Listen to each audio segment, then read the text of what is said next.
on, and she is going to be speaking about the impact of COVID-19 on the industry and how you can prepare for jobs. So please welcome Martine, and we're so happy to have her today. So I'll hand over to Martine now, and she would be talking. Hi, everyone. Hope you guys are doing well. Everyone is safe. I really appreciate this invite by GirlScript. It's definitely something I enjoy doing, giving back to the community, being a resource is any way that I can. I know times are difficult right now. Some of you guys may be looking for new job opportunities. Some of you guys may be looking for career changes. You know, everyone is at different places in their life right now. So I'm just here to give some good insight as to what you guys can do in times such as COVID-19 in order to prepare for your next job opportunity. Now is a great opportunity to join companies such as Amazon. A lot of big corporations who are hiring across the world are looking for IT professionals in particular. You know, more people are going to be working from home now. And so, with that being said, there's a need for IT professionals for large corporations such as that. Some things you guys can do right now in order to prepare for your next job opportunity. Make sure that you have a good resume. You know, if you feel like your resume needs to be updated, there's a lot of different people on LinkedIn that you can find that are professional resume writers that you can look up. In order to find them, you can just search on LinkedIn by resume writers, and you can find a lot of different writers on there. So I love LinkedIn. LinkedIn is my go-to. If you don't have a LinkedIn profile, you're definitely doing yourself a disservice. So make sure that you have a LinkedIn profile. If you can get a professional headshot done right now or do one at home, it's great to have that professional headshot on your page. Make sure that your LinkedIn profile speaks like a resume.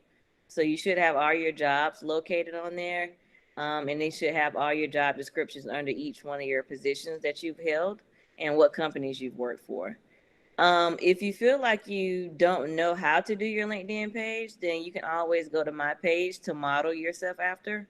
So that's what I did when I first joined LinkedIn. I didn't really know what to do or how to do my page. So I just kind of looked around at other different LinkedIn members, looked at their page and how they had it set up, and just modeled my page after theirs. So that's something that is also recommended because a lot of recruiters are also looking at LinkedIn to find new talent. I've had several job opportunities presented to me via LinkedIn through my inbox, or you know, if you turn your LinkedIn page, there's a button on there where you can flag that you're looking for new job opportunities and what industry you're looking for. So those keywords are vital because recruiters look at those keywords when they are doing their searches. They like, so for me, for example, I'm an HR business partner.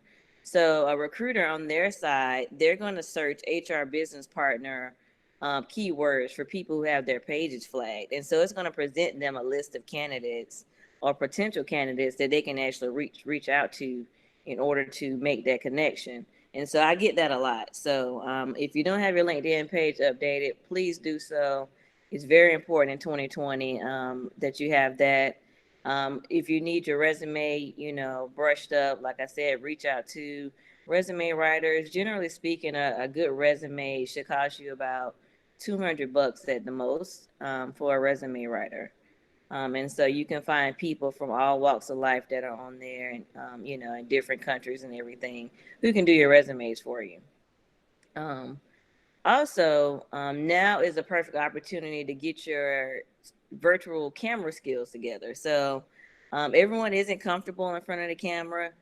So now, because we're not having face-to-face interviews right now, you have to come up with different ways of interviewing candidates. So, naturally, most people are going to virtual interview styles. So that's different for a lot of people because a lot of people like in person, face-to-face. That's different. So I always encourage people right now to make sure you like set up a Zoom account or whatever, or you can do like we're doing now, Google Meetup. Set up some type of account where you can practice with a friend or a family member, and you want to make sure that you have your lighting good. There's no like junk or anything in the background. You want to make sure there's a clean background when you interview. And you can also do a mock interview with that friend or family member just to get comfortable in front of the camera. So that's some of the key things that you guys should be doing right now in order to land those opportunities. Just make sure you're practicing your virtual interviewing skills, and record yourself. You know, the more you record yourself, the more you get comfortable in front of the camera, the easier it'll be for you when you get ready to do your next job interview. Is there anything that you wanted to add or any questions in regards to what I just said? Yeah, so there are two questions in the chat box. Should LinkedIn look more like a CV or a resume? Generally speaking, a CV and a resume are basically the same. Yeah, Um, some companies may require a CV, some may say they require a resume. But yeah, generally speaking, they speak to the same thing. So they're going to have your job listings on there that you've currently worked or your past employers, and it'll have job descriptions of what you actually did in those roles. So generally speaking, it doesn't really matter because technically it's the same thing.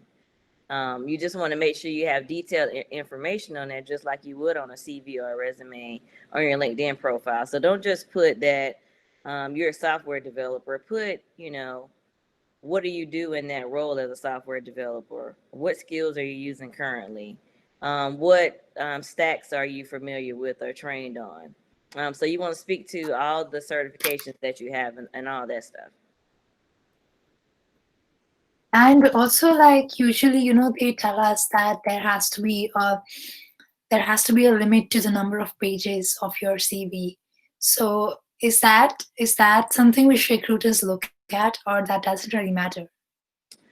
For me, I don't really care about how many pages, long as it's solid information. So it just depends on where you are in your career.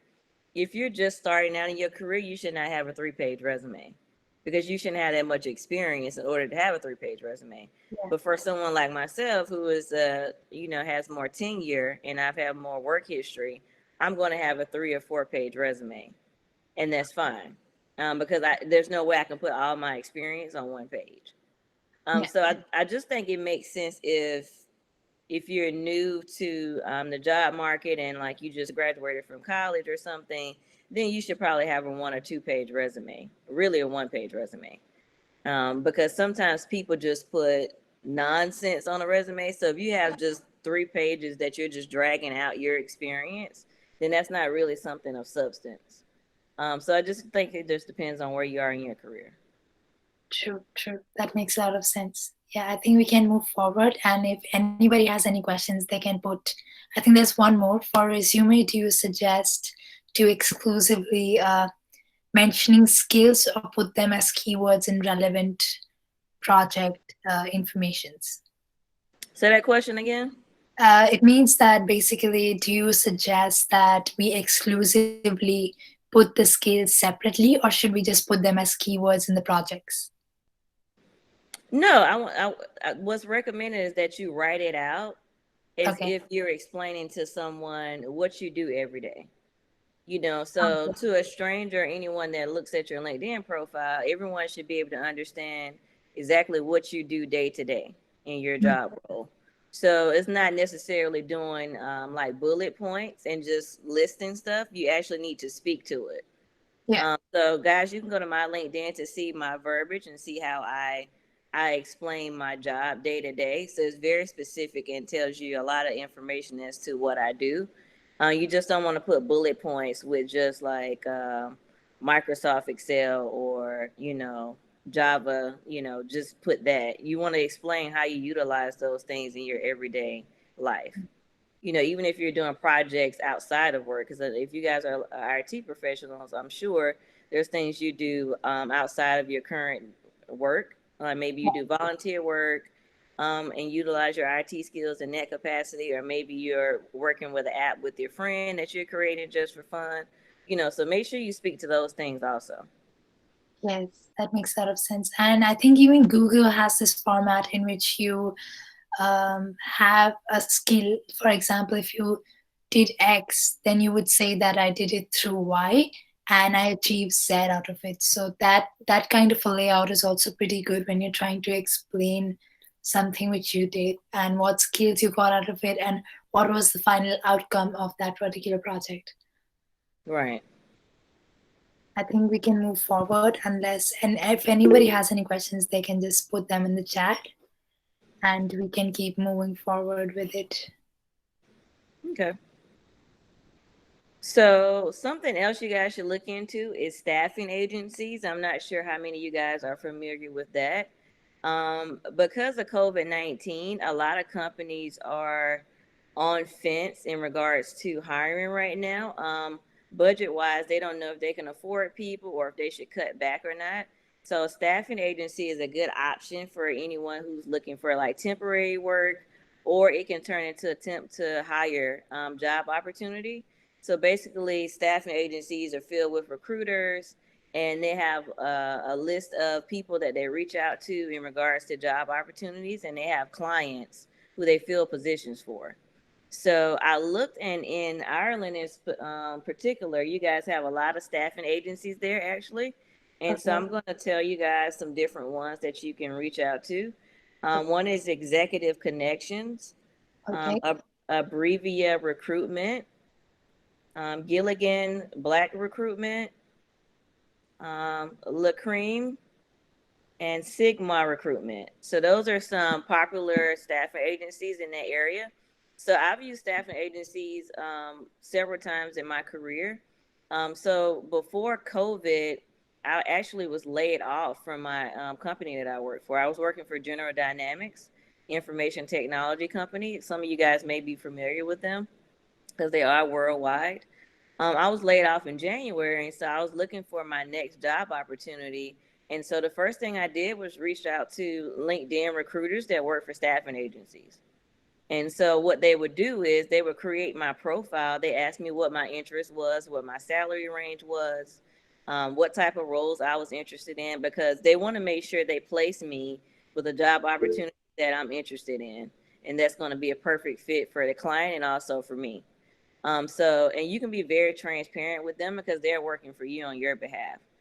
So they want to find something that you want to do. And they're going to place you with a client that they think, based off of your personality, your skill set, and what your interests are, that meet that need for you. So definitely utilize staffing agencies right now, because a lot of companies are using temporary workers to fill roles currently because there are just a lot of uncertainty as to finances right now due to COVID-19, with some companies losing business. We just don't know how long this is going to actually last.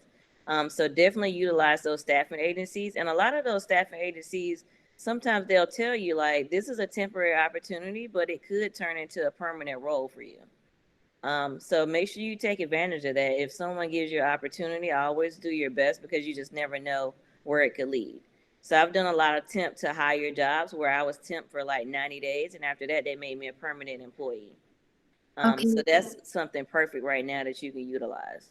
So how does the staffing, I mean, the staffing agencies actually work? So you contact them, you send them your resume, and they place you with a company. Is it, or are they like recruitment consultants, or how exactly would it work? Yeah, so like if I the companies that I gave you guys, you could reach Yeah. out to them on LinkedIn. Or you Okay. can go to their website and you can upload your resume, and they have job opportunities actually posted that you can apply for. Oh, okay. So it's like Indeed or Gumtree or these kind of websites where you can just get all the job opportunities there in one place, is it? Right. And so Okay. even if you apply for a job opportunity that you don't get, they'll still reach out to you and call you and say, "Hey, we didn't think you were a good fit for that job opportunity in particular, but hey, I have another job opportunity that I think may be great for you." So Oh, like, okay. yeah. So like That's I've really nice. interviewed with multiple clients that one staffing agency has had, Okay. until they got me a job opportunity. So they actually work for you, and they want good candidates because the Okay. clients don't know how to find good candidates. That's why they pay them. So they may Oh, say, okay. I need 5 software developers in the next 2 weeks. And they hire companies like staffing agencies to find those people for them because they Oh, do all the work. The staffing agency is going to do the phone screening. They're going to find you. They're going to interview you in advance. They're going to know how much your pay is. They're going to know how much the position is going to pay that they can place you with. So all that stuff is up front, and so it's a very transparent process. Yeah, that makes sense. There's another question here which says that how do you get the attention of recruiters from the R&D roles, like for specifically for research and development roles? Oh, just make sure you're doing your LinkedIn profile, like I said, and flagging on there that you're open to job opportunities. And generally speaking, they will reach out to you, especially IT professionals. I mean, you guys are in very high demand all over the world. You know, there's never enough IT professionals in 2020, especially, you know, with AI being so big right now and the direction that the world is going in. So if you flag your profile, or I recommend you guys reaching out to them on LinkedIn also, so you can search by companies, and then it'll give you a list of their employees, and look for those recruiters that are on LinkedIn, and friend them on LinkedIn, so or follow them. And they'll post different things that about job opportunities that you can respond to, and then that'll also help you to get noticed by them also. So don't be afraid to use your professional network on LinkedIn. That's what it's for. So be actively engaged on there right now, especially right now, because a lot of people know people are looking for work right now. So you'll find a lot of job opportunities people are posting. I may share job opportunities with Amazon, or other people may share, you know, their job opportunities within their companies. And so I get people inboxing me all the time on a regular basis. And so sometimes we can help people, sometimes we can't. It just depends. I'm not actually a recruiter, so that's not really my role. But recruiters love when people reach out to them about job opportunities, because just as badly as you are trying to find a job, they're trying to find good candidates. Yeah, that makes a lot of sense. And does anyone else have any questions here? Over here we have, what's the preference for getting jobs? Does open source projects or just internship help us help our resume stand out? Like what exactly would be the preference of people who are looking at our resume? Yeah, if you can land an internship, that's great. A lot of internships turn into permanent positions also. Yeah, Because a lot of companies have pathway programs where they have interns that they get from college or their senior year, and you may intern somewhere, and through your internship they may like you and actually decide to keep you, and so that's a great experience for you, and it's a great segue into your career, especially, you know, now. I also want to encourage you guys, when you do see job opportunities, apply for those job opportunities right away. You can also set up notifications for job opportunities that you're interested in particular companies. Like, so if I'm looking for a job, I'm going to seek out all the top companies that I want to work for. And I'm going to go to Indeed.com or Glassdoor.com or LinkedIn.com. And I'm going to flag a notification. So anytime they post a HR position, I get notified immediately that this is something that I may be interested in my yeah, email. Because it's very competitive right now with so many people looking for job opportunities during COVID. So you want to be in the first batch that apply for that position, like immediately when it posts. If you wait 5 to 7 days to apply for a job that's been posted for a week, your chances are going to be lower in them reaching out to you, because I find a lot of people say, oh, well, I applied for this job and I'm qualified, but no one has contacted me. You know, why am I not getting calls back? And sometimes it's just a matter of first come first serve. So if Amazon is a popular company and it's really big like it is, right? If we post a job opportunity today at noon, probably by midnight we're going to have about 5,000 candidates in that pool. That's how many people apply for jobs when we post jobs. So if there's 5,000 candidates, do you think the recruiter is going to get through all those candidates? They're not. They're probably going to look at the first 100 candidates out of that batch, and then, you know, screen and pull people from that batch. So that's why I'm saying, like, soon as the jobs are posted, you want to make sure you apply, because your chances will be better, because so many people are applying for that one position. You know, so once days go by, it's a little harder for you to get noticed by the recruiter because they have so many candidates in front of you. yeah, that makes a lot of sense. That's true. I don't know how recruiters do it. It's just so much. It is. If I'm a fresher, how do I pitch the compensation I would like? This is a good question, actually. It says that if I'm a fresher, how do I pitch the compensation I would like to have? Is it okay to discuss that?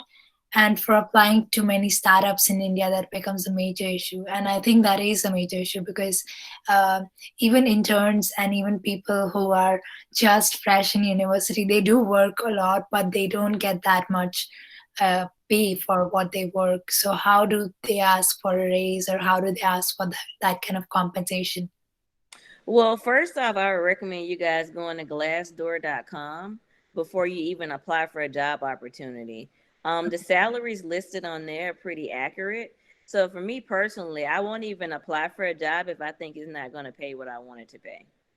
So that's why I utilize glassdoor.com. So on there, you can look for whatever company you're interested in working for, and you can filter by whatever position or title that you're interested in. And it'll generally give you a base range of what the average pay is for that position just to see if it's worth your time.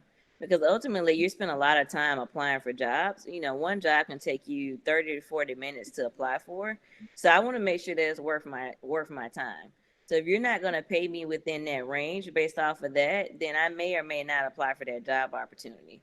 So I recommend you starting there first just to make sure that you are applying for a company that does pay well, who does show that they appreciate their employees. So utilize Glassdoor, and you can filter by region, by country, by city.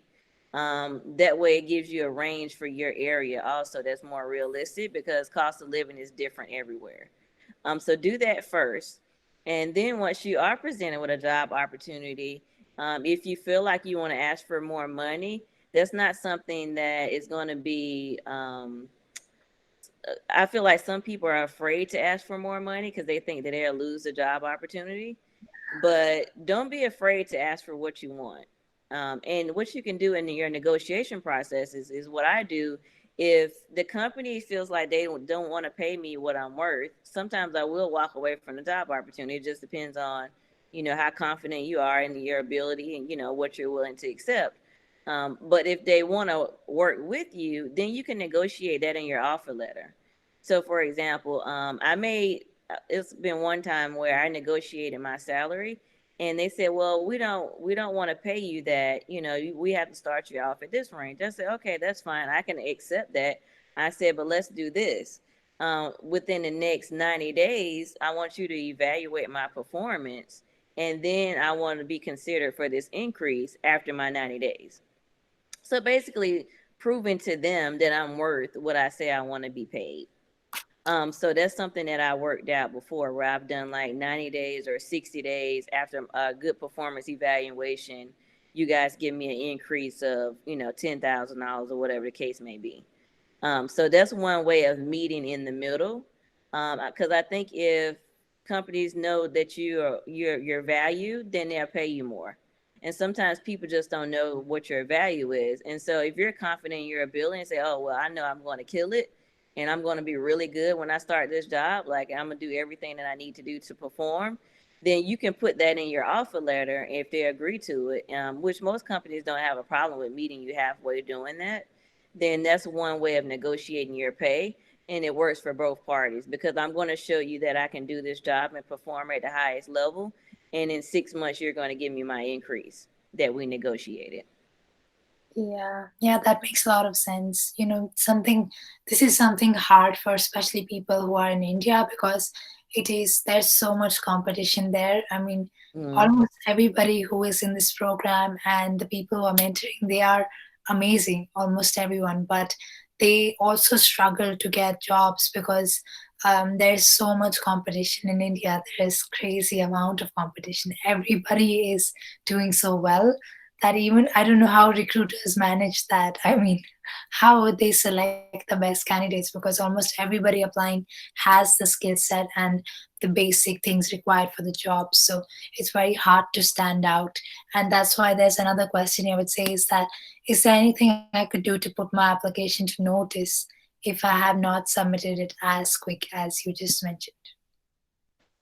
Not really. I mean, you just really have to act fast, because Yeah. it's so competitive. Now, as far as differentiating yourself from other people, So let's say I have two candidates, right? And they both meet my checklist for as my requirements. They both have a bachelor's degree. They both have the certifications. They both have the years of experience. What is going to make the difference from the hiring manager's perspective as to why this person would get the job? Generally speaking, it's going to be your personality. So a lot of companies hire for a personality and if you're going to fit well with a team. Everything nowadays is team based. So if you're not comfortable working in a team setting, that's definitely going to be a problem. So when anytime you're interviewing, I always speak to your ability to partner with other departments, collaborate, work on team assignments, because that's big right now. There's almost not any jobs that you can work that you're just an individual contributor. In some capacity, generally speaking, you may end up working on a team with a team of people. And so a lot of people want to make sure they hire someone that's going to fit well with the company culture. You know, is this person going to be a good fit with my team? Because they don't want to interrupt their team. If I have a good team dynamics and I have a great group of people that I work with, I don't want to hire someone that's going to create conflict within my group or who I think my team may or may not like. You know, so your personality definitely has to be shown through your interviewing so people know like, oh, this person seems like she's easy to get along with. She spoke very well in regards to how she's partnered and collaborated with other people. She seems to have great patience. She's very open minded. Because ultimately, you're not going to get along with everyone every day, right? Because we're all human. So you may have a bad day at work with a coworker, and that's okay. But it's all about how you go about handling it. You know, if you're gonna be disrespectful or have an attitude, then that would be a problem. But if you're working with someone for understanding, so you can figure out how you guys can work together, then that's what people ultimately are looking for. People who have great patience, who are open minded, who can, get along with people of all different walks of life. Yeah, that makes so much sense because it could be hard sometimes if the team is not understanding enough or you are not being understanding enough of the team. Yeah. And there's another question here which says, I was told that if I'm helping a friend to build a startup and I put that in my resume and say that I'm a co founder of the company, it might give a red flag to the recruiter that I won't be as committed. What would that mean exactly? I won't be as committed. I That's don't quite understand that's I true. I wouldn't actually put that on a resume. that. Okay. Anything about entrepreneurship, employers frown on. Is it? Why? Yeah, I say anything about entrepreneurship, employers frown on. So they Is don't like it when you say that you want to start your own company, something that's there, because they do think that you're not fully engaged or that you could potentially work for a short period of time and lead a company to start your business. oh, Um, so I would I definitely didn't know be quiet in regards to entrepreneurship. I shared that. that once on a job interview. I learned the hard way, and the person that was interviewing me immediately said to me, "Oh, so you don't plan on staying with the company long?" And I was like, "Whoa!" I was like, "This was like my long term plan. This wasn't like something that I was going to do within the next 5 years. This was like a Mm. 15, 20-year plan. Like ultimately I wanted my own company. And so I shared that in an interview, but immediately she took offense to it. So Oh that's wow, I didn't know that yeah. at all. Yeah, so that's definitely something that you don't want to share because companies want people who they think are going to be loyal, who are going to stay with them. So no mention of entrepreneurship.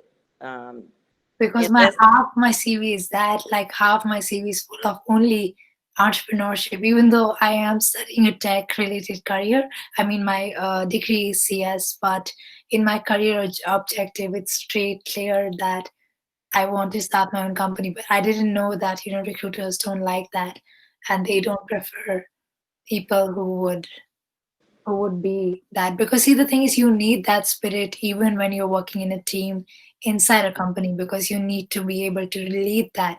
You need to be able to lead your own projects instead of yeah. someone telling you what to do. So I think it is a very important skill, but I didn't know that recruiters look at it so differently. Or some people look at it as a conflict of interest too. Like if you're working for IT, my IT company, and you're talking about starting your own IT company, then that could pose a problem, right? So, so that's why people just shouldn't put that on their resume.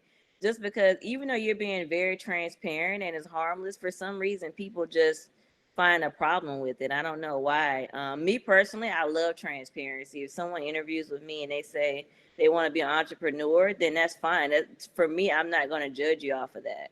But everyone isn't like me ultimately. So, from the other HR professionals I've been around and recruiters, generally speaking, most of them don't like that because they assume that at any given moment you're going to leave the company to start your own business. Oh, wow. Yeah. That's a very big eye-opening thing for me. I didn't know that at all.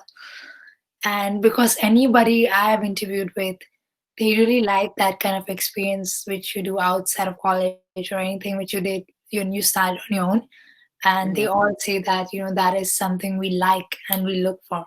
But I didn't Oh, know that it well, could be it something. may be different. Maybe it's different in the US. Okay. That could be just something that's different here. If that's been your experience where Yeah, you that are. could be. Could But be. US, they don't like that.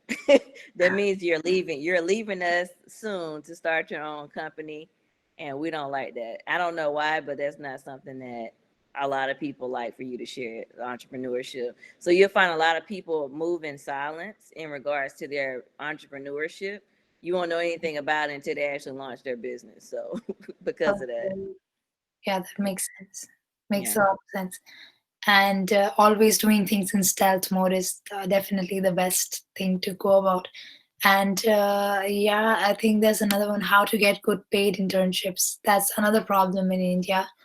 And I think recruiters really don't see the value they get out of people, and the wages are very, very less as compared to outside of Asia when it comes to internships. So, how can people get good paid internships? And is there a way international students could get opportunities in the US or outside of Asia? Is there a way that could happen?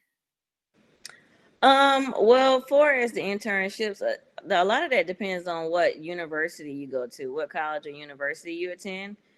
Because colleges and universities, a lot of them have partnerships with major companies already. So you'll find good colleges, they do that because they want to make sure that they're helping their alumni find jobs, or their current students find some type of internship, which could lead to a job opportunity. So that's all kind of depends on what school you go to. But again, you can also go to whatever your top company choices are, go to their website. A lot of people post paid internships a year in advance. So generally speaking, like if people need interns for 2021, they're posting that now for like the following summer. So you want to look like a year ahead if you're interested in a paid internship because they post those like a year in advance. Because people don't wait till the last minute. They want to make sure they have their program already established for the interns and that they have a good group of people that they can take their time and interview with. So that kind of all just depends on the college or university of your choice and what opportunities they have. Because a lot of those schools generally have like a career department that helps students find paid internships or just a internship. Because all internships aren't paid, but generally speaking, they should be. Just because we have a lot of labor laws that now, so most people should pay their interns. Yeah, definitely they should, I feel, because a lot of work is being done from the intern side.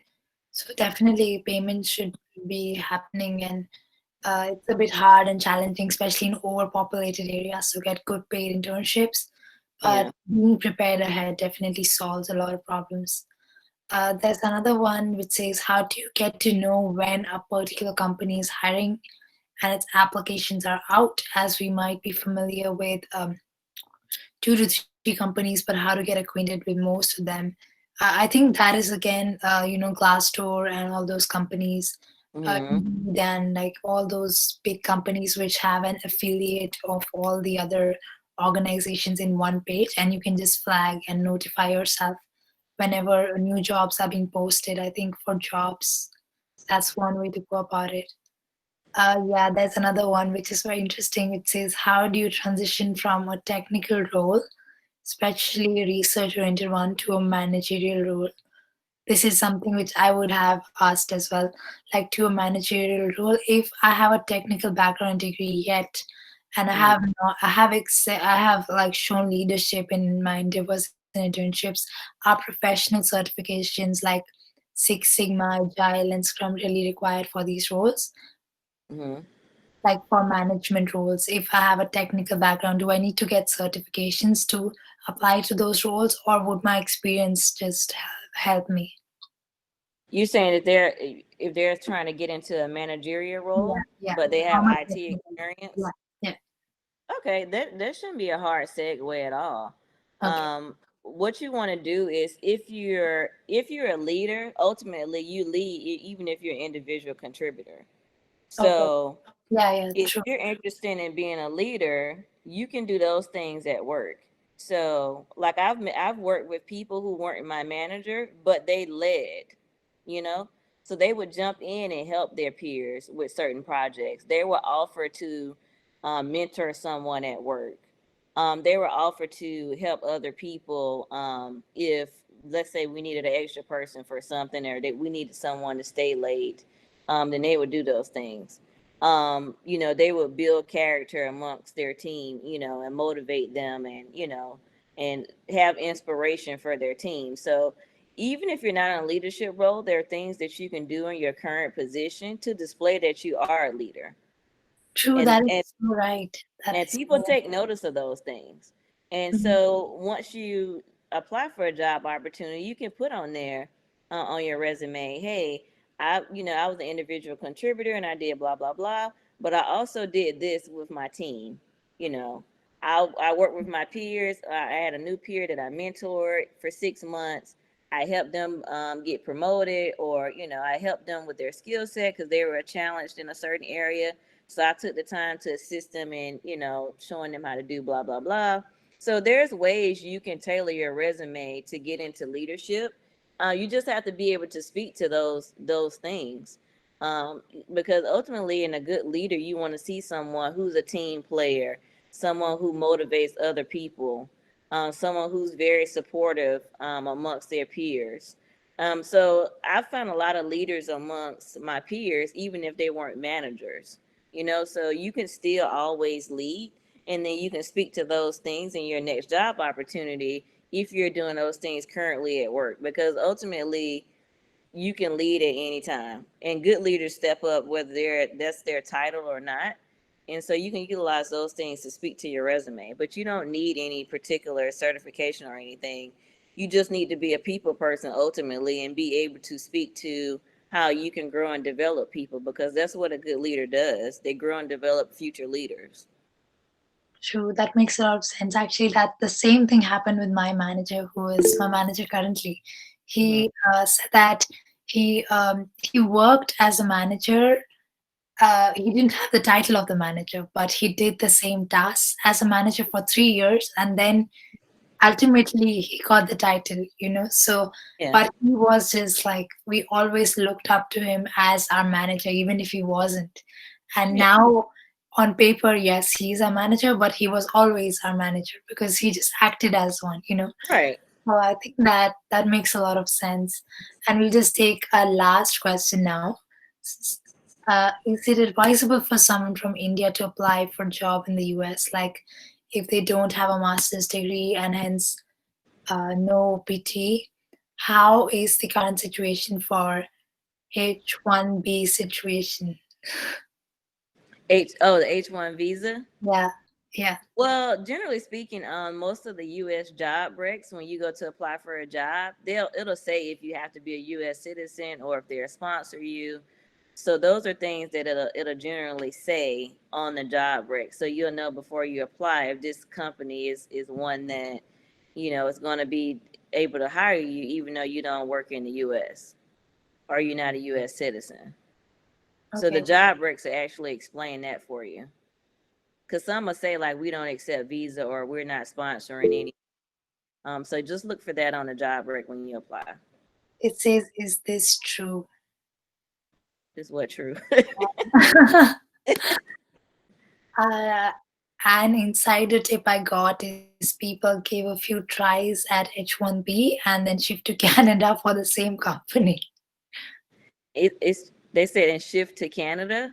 Yeah, like Oh they well, I will don't. apply for one company and they try to get the H1B and then they just give up and they shift to Canada. Oh well, I can't speak to that because I don't know anything about Canada, so I don't know. Yeah, I don't know either. Like, I never tried, so I don't know. Yeah, but I think it was a great session. We got so many insights, and I will actually just copy paste the insights I wrote down and I'll just send it on the chat. And we also have a recording of this meeting. So if anybody missed any points, you can always go back and see the recording.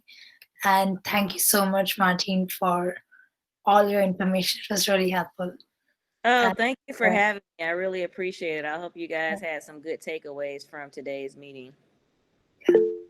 thank you so much.